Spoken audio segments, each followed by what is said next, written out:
بسم الله الرحمن الرحیم. قدرمندو احترامات او ټولو ته سلامونه خپل ځاني ویما.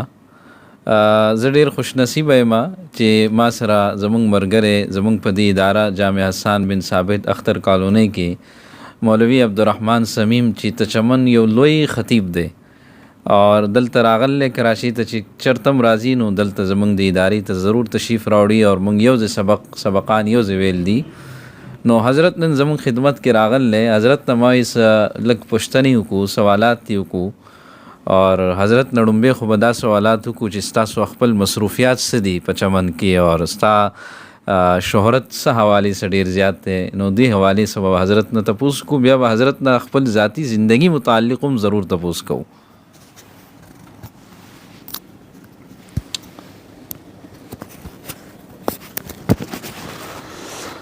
بسم الله الرحمن الرحیم. قدرمنو عزتمنو، لکه څنګه چې تاسو ته زموږ ډېر قدردان ملګری یو مشهور معروف بین الاقوامی وارد یافته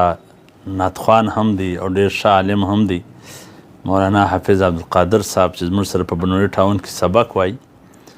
نو زموږ د فضلاو یو اجتماع وله، نو د هغه دپاره موږ رالو ملګري. نو د دې بغیره تګ یا د دې د ادارې بغیره تګ دا موږ ته مناسب نه ښکاره کېدو. نو اوس حضرت دا پوښتنه وکړه چې ستاسو څه مصروفیت یې، څه خدمات یې او څه کول غواړئ. مولانا صاحب په کار خو دا د هر عالم ته یو خو زموږ مزاج د علماو دا جوړ سوی دی چې موږ جنت صرف په تدریس کې لټوو. انانګې زه دې ته وایم چې زموږ د ژوند مقصد زموږ د تخلیق مقصد د الله رضا د جنت حصول دی، او دا باید موږ په یوه لاره کې ونه لټو چې خامخا به اوس چې یو عالم درس تدریس سره نه وي په بل د دین په شعبه کې هغه دی او ته درس نه کوې او ته درس نه کوې. نو زه د علماو ته دا وایم، اکثر د ملګرو ته چې موږ علماو ته دا پکار دی چې په کومه شعبه کې د یو عالم ضرورت وي، په کم فیلډ کې، په کم لار کې، په کم ځای کې باید په هغه باندې دی کار وکړي. صرف د درس تدریس سره منسلک کېدل دا د علماو کامیابي نه ده چې صرف په دا کې دی ټول عمر صرف کړي. یعنی بس هغه خبره سي چې هغه اردو والا وایي د مولوی دوڑ گر سے مسجد تک، مدرسې سے گر تک، گر سے مسجد تک، دا باید نه وي. نو زه خو خپله چې کله فارغ سوم بیا ما دا سوچ فکر وکړي چې باید موږ څنګه و عوامو ته ډېره ګټه ورسوو او دوی د دین و لارې ته راوبولو. نو په هره زمانه کې خپل وسایل وي، په هر وخت کې په یو وخت کې تصنیفات وي، په یو وخت کې مثلا د مراسلې خطونه وي، په یو وخت کې څنګه وي. خو نن سبا په دې ډیجیټل دنیا کې د ټولو څه ښه چې دین رسونکی شی دی، مثلا در دنیا در کنجه کنجه هغه د میډیا ده، هغه د موبایلونه دي، هغه نیټ دی، سوشل میډیا، نور چې د میډیا هر فورم وي. نو ما پر دې باندې خدمات شروع کړل چې د دنیا کنج کنج ته، د دنیا هر ځای ته موږ مسلمانانو ته د خپل دین ورسو. او د دې ډېرې مثبتې ګټې مخته رالې چې په امریکا او کینیډا او په لندن او په دا ملکو کې مسلمانانو چې موږ دونې دین په د اسلامي ملکو کې نو زده کړي لکه اوس د موبایل په ذریعه باندې موږ زده کړي. نو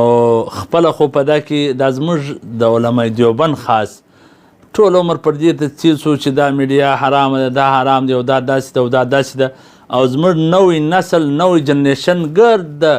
د باطل و طرف ته ولاړی، ځکه هغه پر دې میډیا باندې ډېر خپل چینلان لري، خپل پیجونه لري، خپل پروګرامونه کوي. هغه دهریان،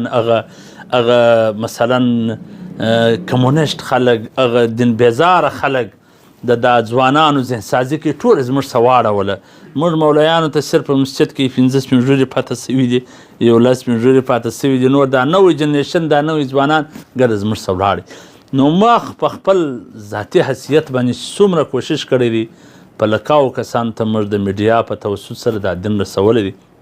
او زموږ په سیمو کې چې کوم اف ام راډیوګانې دي په هغه کې هم موږ بیانونه او دا خدمات کوو چې زنانو ته په کورونو کې دین ورسي.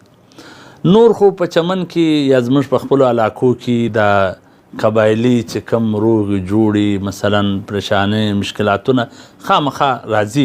او زموږ د خلکو دا مزاج دی چې ماښام یې کور جنګ کړي سهار چې مشهور عالم یې هغه له راځي په هغه یې خلاصوي